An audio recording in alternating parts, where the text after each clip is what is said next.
Hey everyone, I'm Josh with the Freedom Workshop and welcome to my channel. As you can see, using the word workshop might be a bit of a stretch. My workshop's actually a two-car garage that I share with landscaping equipment, bicycles for the family, and a massive dog cage. And I'm not lying when I say massive. This is a dog cage I built within a couple days when we first moved in. I literally had a few days before we went on vacation, so I just put it together real fast. As you can see, it's a little bit beat up, and my dog door destroyed one door. I built this out of some scrap leftover pieces that I had, which is why it's all wonky, but it still does the job. So due to space constraints in here, sometimes I have to build in my driveway. And speaking of lack of space, you can probably see some of the wood slabs behind me that I had to build some storage for the other day. However, that's only part of what I have.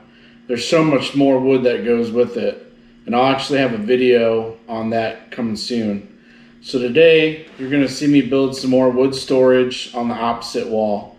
That plan will actually have the ability to hold full sheets of plywood when it's done. I won't claim to be the original designer either. I saw it on a random channel that YouTube recommended once, but I honestly have no idea where it came from. Should anyone watching know where it came from or have seen it before, please feel free to drop the link of that actual video in my comments. So, let's get started. The first thing I needed to do after the design phase, if you're into that sort of thing, is to clear the area out. As you can see, I had a lot of stuff in my way. Over the last 2 years since we moved in, we pretty much just filled every corner of my garage with crap we didn't know what to do with. Plus, crawling up into the attic is a pain. This wood storage is my first step to freedom when it comes to space. This wall storage hanger system, for lack of a better term, I'm taking down, is real handy. Unfortunately, as a one-man band most of the time, putting it back up all by myself is going to be quite annoying.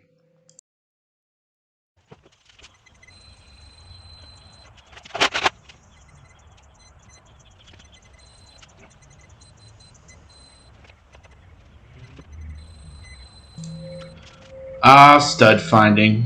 It doesn't get any better than this.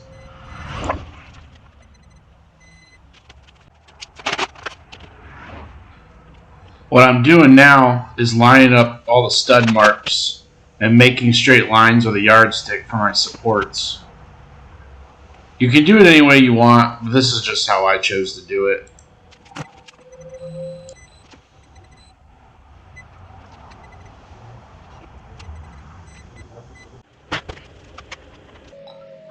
My next step was to cut my supports to the lengths I determined I needed. In this case, they were around 5 feet, but yours may or may not be longer, depending on your specific space. If you're laughing at my miter saw stand, you're not alone. It's a pain in the butt to put up and take down all the time. It worked fine when I first started, and since it was a Christmas gift, I can't complain about something that was free. Don't worry though, I will be making a nice yet compact miter station soon. Stay tuned for that video.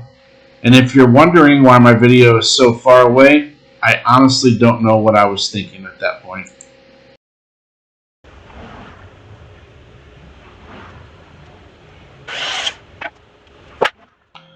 As you're watching, you may notice some parts blurred in the background. My neighbor tends to keep his garage door open all the time as he's working in there, so I thought I'd show him some privacy while making this. And don't forget to say hi to my dogs. Now, it's time to attach the vertical supports to the studs. To do this, I used 4-inch lag bolts after pre-drilling holes. Since neither of my dogs is going to help hold these up for me, I found it easier to attach the top bolts to the wall before pre-drilling the rest of the holes.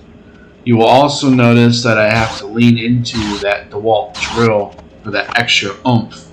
to drill into the wood. I actually won that drill in a raffle at a work party, and it has served me well. It is just a bit underpowered and almost 8 years old. I probably had to change the battery 3 or 4 times before this project was complete. Luckily, it came with 2 batteries.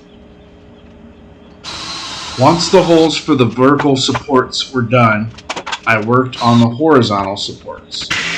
I forgot to mention that the horizontal support boards are 8 feet long, not 5 like the vertical. Again, I secured one end of the board to the wall and then pre-drilled all the holes.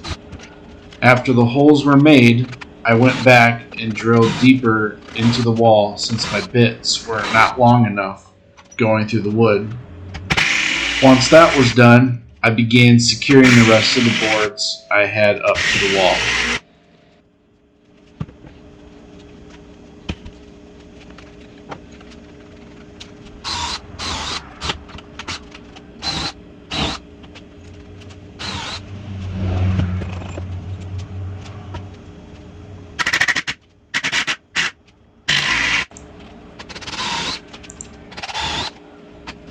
Side note, I used a Forstner bit to drill holes wide enough so the bolts would sit flush just inside the boards and not stick out.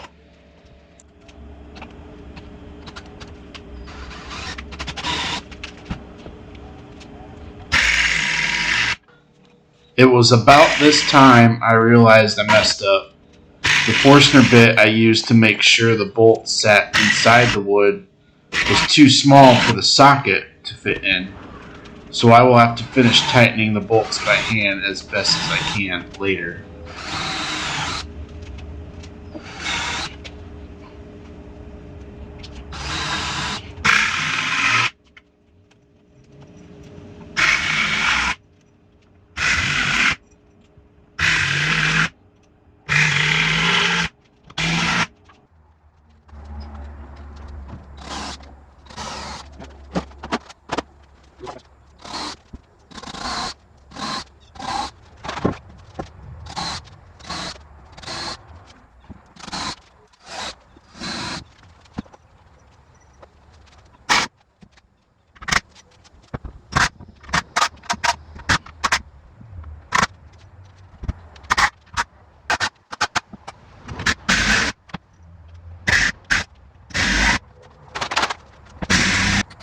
Remember when I said I had to hand tighten each bolt? If you happen to do this project or something similar, make sure you use a Forstner bit that the socket will fit into so you can tighten the bolt all the way down with the impact driver. Then you can skip the sore arm later. Now I'm cutting the 2x8s to a length a little shy of where my garage door track runs. These will be the supports for the bottom shelf as well as compartment dividers for different types of wood. Yep, that'll do. Now I'm cutting the 2x4s that will be used to attach to the supports on the wall and more shelves for wood storage. I will put pocket holes on each end of the 2x4s so they can be attached. Unfortunately, my memory card storage got full and I didn't realize it. So the entire time I did the pocket holes, my camera wasn't recording. But hey, let's be honest, you didn't really want to watch that anyway.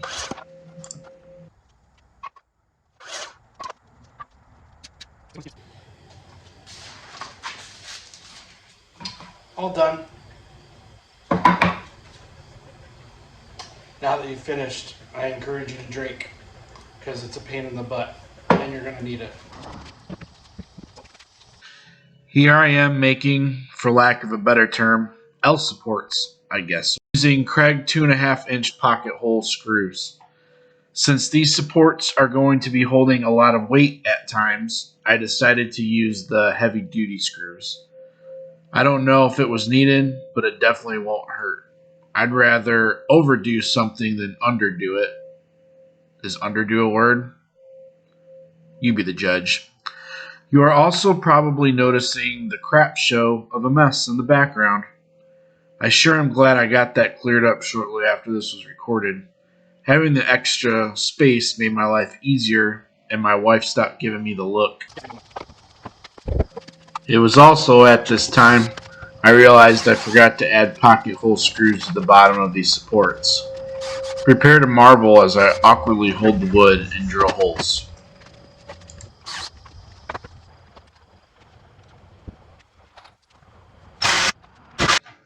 Now I'm attaching the L supports to the supports on the wall using those same heavy duty pocket hole screws. I think it was also around this time that the square bit I was using broke, which was fun. Luckily, I had a spare lying around.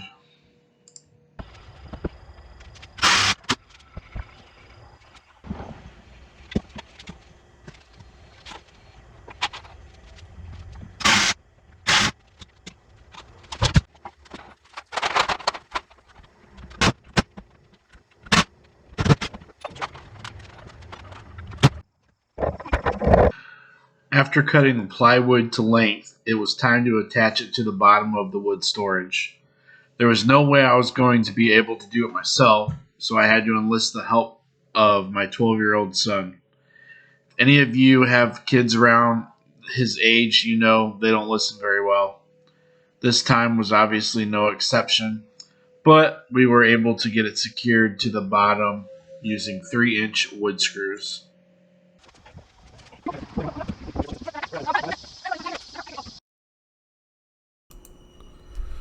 I think we all know that wood prices are pretty insane right now. Since I had several 2 by 8 feet plywood scraps lying around, I chose to use them for this project instead of buying new wood. Plus, I'm kind of cheap.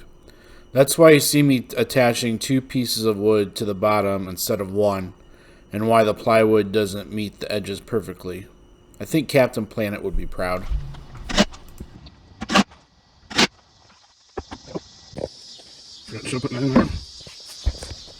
Now it's time to attach the back shelf where I will be able to slide all sheet wood. Several more 3-inch wood screws, and I think I'll be able to call it good. Here I am measuring for the top shelf and then setting up my guide for my circular saw. For those of you saying, where's your track saw? I don't have one. Hopefully soon, but until then, I'm just going to build my own track at an MDF that's about $900 cheaper. I just didn't have enough MDF during the time I filmed this.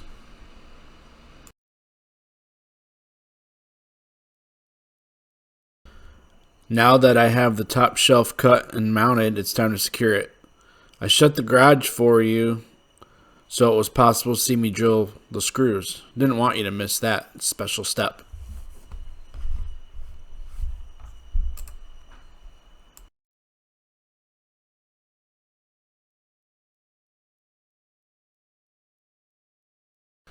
Being in front of this storage is where things get a little squirrely for me. You can't see it, but the floor slopes from the wall as you get closer to the garage door. This makes the ladder a bit unstable once you get to that area, and I've almost fallen a few times. And the fact that I'm now between the garage door and storage, and you got yourself a little situation I sometimes like to call the pucker factor. That's why I decided to stand directly on the storage itself. I can now tell you that this thing is sturdy and not going anywhere. I did not feel it move in any way while standing and walking on it. I don't know how much wood it will ultimately hold, but I know how much I'm going to use.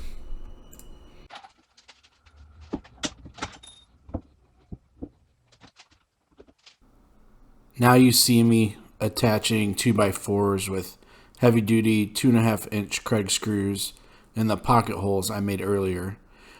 These 2x4s will be leveled with one another and serve as the shelves. I didn't have a helper, so I found it helpful to use clamps to hold the 2x4s up so I could ultimately screw them into the supports. You have probably noticed that the audio has changed a little from the beginning to now. That is due to a new microphone I recently started using. I wanted to see if anyone might have comments on how I sound as opposed to before. Let me know in the comments how you felt. Regardless of the audio, if you have lasted this long watching the video, I'm assuming you like what you see, or you at least like to punish yourself. If you like the video, feel free to show your support and click the like button. While you're liking that video, I'd love for you to press the subscribe button as well. If you didn't enjoy the video, that's okay. I would love to hear why. I want to make the best content I can, and you can help me do that.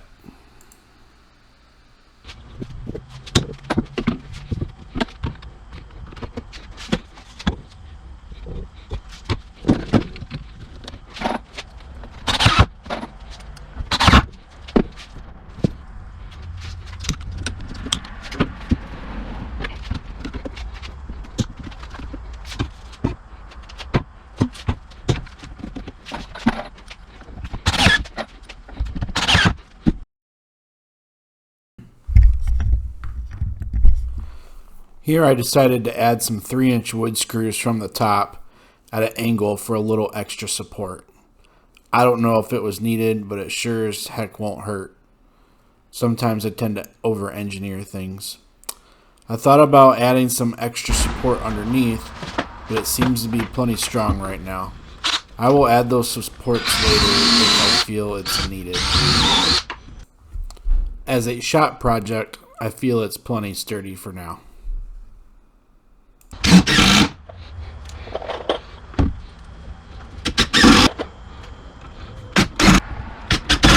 You might have noticed the shirt I'm wearing here. If not, then I'll spoil the surprise. It says she beats me. The shirt was a gift from my sister-in-law a few years ago that I turned into my cruise shirt. But it's okay because I guess I like it. I know that because my wife has a shirt that says so. My dog says hi, by the way. Her name is Cinder, after Cinderella. You would think her middle name would be Ella, but it's not. I lost that battle. It's Joanne. I hope you like it, because it sure has come in handy since recording this. I got this piece of poplar a few weeks ago, visiting my brother in Nashville. I saw it and knew I could do something cool with it. As I record this, it is sitting in a mold with about 5 quarts of epoxy. Hopefully it will be done in the next 4 to 5 weeks, and I will have a video on after that. If you want a sneak peek, feel free to check out my Instagram. Now that my project is done, it's time for a nice glass of whatever I'm in the mood for and a nice cigar.